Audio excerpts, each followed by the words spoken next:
Merci beaucoup, Madame la Présidente, chers collègues. Phénomène encore trop méconnu, la contrefaçon croît pourtant de manière exponentielle, ainsi que le démontrent les nombreux travaux publiés sur le sujet par des instances telles que l'Office de l'Union européenne pour la propriété intellectuelle et l'OCDE. Tous convergent vers un même constat, que nous avons également dressé l'an dernier avec mon collègue co-rapporteur Christophe Blanchet, dans le cadre de notre mission d'évaluation de la lutte contre la contrefaçon. L'action des contrefacteurs n'est pas anodine. Bien au contraire, elle est dangereuse à de nombreux égards et nécessite une réaction forte des pouvoirs publics. Si aux yeux du plus grand nombre, la contrefaçon concerne singulièrement l'industrie du luxe, la dislocation des chaînes de production en a changé le visage. Désormais, le phénomène touche tous les types d'entreprises et tous les secteurs d'activité.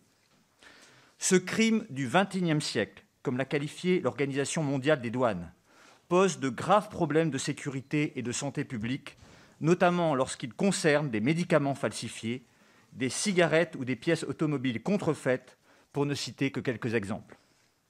Qu'il s'agisse de l'industrie du luxe, du jeu, des jouets, des articles de beauté, des articles vestimentaires ou des articles de sport, la contrefaçon est responsable de la destruction de milliers d'emplois et de pertes de recettes fiscales importante pour l'État. Estimé entre 7,5 et 8 milliards d'euros par an pour nos entreprises, le manque à gagner dû à l'activité des contrefacteurs constitue un frein à l'innovation et à la compétitivité, tout en mettant à mal les savoir-faire français et européens. Ce sont des savoir-faire français et européens qui nous sont volés, alors que des entreprises produisent à l'autre bout du monde, sans normes et sans scrupules, au mépris des lois et de la santé du consommateur. La contrefaçon a ainsi des conséquences sur les manières de produire et donc sur la planète. Elle est encore aujourd'hui un moteur du travail des enfants dans les pays où, hélas, il existe encore. La contrefaçon est enfin un puissant catalyseur de la délinquance, car elle représente une activité très lucrative et moins risquée que le trafic de stupéfiants. Je le constate moi-même dans mon arrondissement le 18e, à Châteaurouge, à la Porte de Clignancourt ou à La Chapelle, où on vend tout et n'importe quoi à ciel ouvert.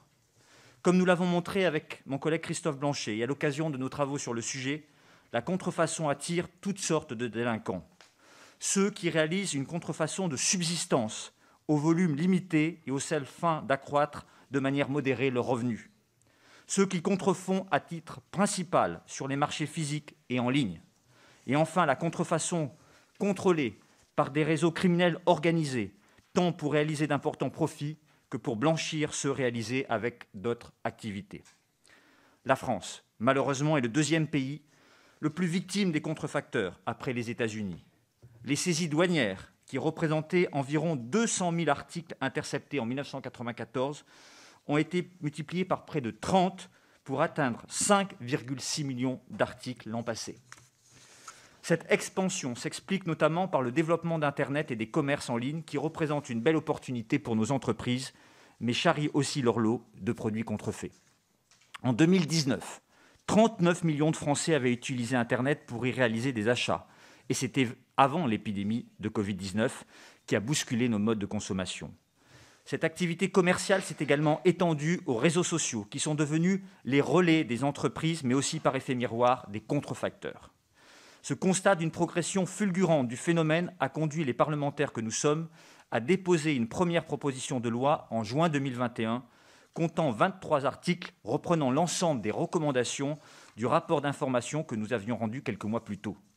Ce premier projet a été retravaillé et négocié avec le gouvernement et avec nos partenaires de la majorité afin d'aboutir à un second texte plus court, déposé le 12 octobre dernier dans un format plus adapté aux spécificités des journées qui nous sont réservées pour les groupes politiques.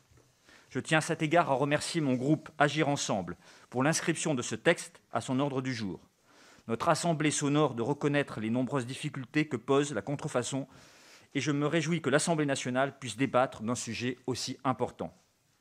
Avant de céder la parole à mon collègue Christophe Blanchet, que je remercie vraiment de son investissement sur le sujet depuis 3 ans et demi, pour vous présenter plus en détail les dispositions de la proposition de loi soumise à nos débats, je voudrais prendre un dernier instant afin de remercier également l'ensemble des acteurs que nous avons auditionnés dans le cadre de la mission du Comité d'évaluation et de contrôle des politiques publiques et dans celui des débats qui nous rassemblent aujourd'hui.